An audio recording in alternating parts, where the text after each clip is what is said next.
It is the 7th and final model of Horuma Rin's 7 Lucky Gods series. It is SFJ06 Daikoku Mahakara, with the kit of Terminate, Power Hammer, Hyperbeam, Wheeled Legs, and the leg ability of Haja, which grants a stat cleanse effect to self when charging Metaforce. Now, as the 7th and final model of Horuma Rin's Lucky God series, this model is most certainly not pulling any punches, especially serving as the final leg type yet to be represented, and that is of Wheeled base. Now, when it comes to having Wheeled Legs and Haja, we're kind of broaching into the same territory as Beast Chimera in that instance, but all the same, Daikoku Mahakara in this case is most certainly of no exception either, with the kind of force that he can bring to the table and the nightmares he can absolutely wreak upon unprepared Metarotters. Terminate on the head part, and the first instance of it on a non-collab type model, the first of which of this was on the 10th Angel model from the EVA collab. But simply explained, it behaves very similarly to Destroy back in the olden days. That means that upon attacking the target, if their back is facing you when you attack them, it is an instant destroy of whatever part is being targeted, or a very high likelihood percentage of doing so. Any other instance, such as attacking them in heat phase, will deal regular to minimal damage at best. And with a base power of 1100 in this case, most certainly is going to be no exception there, even if it does end up missing the mark. Power Hammer on the right arm is a conventional melee skill with an added damage bonus to it. And that being said, as an AoE, it does grant a times 1.5 damage bonus as long as the user's legs are intact. Of course, at the cost that you cannot dodge or defend until you finish your cooldown. But with high-speed legs like Wheeled, you can usually circumvent this moderately easily. Hyperbeam on the left arm is a shooting attribute skill with an optic attribute to it, which means it gets a times 2 damage bonus at 30% charge and a times 3 damage bonus at 100% charge, absolutely meant for laying waste to anyone that stands in his way. And Wheeled Legs means that he will have absurdly high base mobility across most terrains, but caution is most certainly recommended and encouraged because Wheeled Legs also are absurdly picky on the terrains they are good at, usually only having about 2 at best, including Cyber at S, that they're actually good on.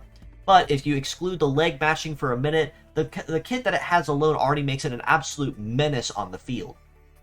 Wheeled Legs, as I said, means he will have good coverage on most terrains, with the exception of ones that he is not good at, which unfortunately is most of them, but on the terrains that Wheels can be good at, he absolutely be zooming back and forth with nothing stopping him. In terms of armor, he is definitely packing a very healthy HP pool as well, with a head HP of about 5250, arms about 3500 each, and the legs at 4550 as well. Very healthy HP pool means he can absolutely take a hit and keep on kicking before it absolutely cripples him. His resist stats are also absurdly nice too, at about 1200 for the melee and 1269 for the shoot, so moderately well-rounded there honestly means good HP and good resist, means this guy is definitely not going down without a fight. That also includes a high base mobility of almost 1000 in that case, base stat, and a base evade of about 912. So while he most certainly will have a decent time dodging or grazing, he's going to be focusing more on trying to outrun you more than he is trying to dodge or graze you. And the Haja leg ability is a nice touch on this as well, as it does mean if he is inflicted with an ailment, he can kind of cleanse himself of it moderately easily with charging Metaforce, even if it is only a single use in this case, relative of course to the rank of the part.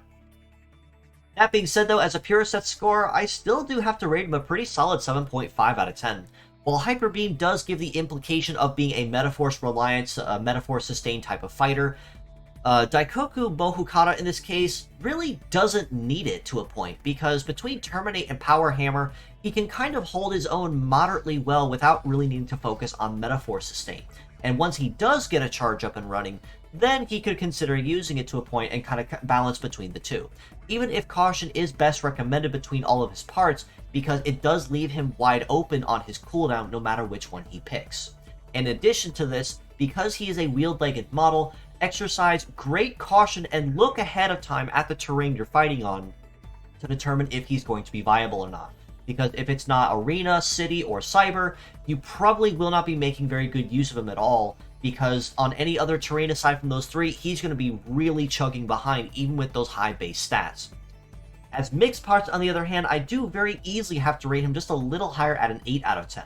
Given that even though his synergy as a pure set is kind of there, he can hold his own moderately well, the charm comes from mixing up the parts. Terminate for OG Destroy if anyone's looking for it, Power Hammer for conventional high power melee skills, and Hyper Beam for anyone that is in need of a high power shooting attack, especially worth noting that is non-heavy in this case, which means it'll have very good flexibility when using it and putting it on teams, in contrast to Terminate and Power Hammer, which are also both heavy parts. Wheeled legs as well, even with the terrain disadvantage in most cases, you really still can't ever go wrong with using his for the fact that they have very well-rounded stats and very high base mobility and evade. So there's still a very solid set across the board you can make use of without any major detriments holding you back.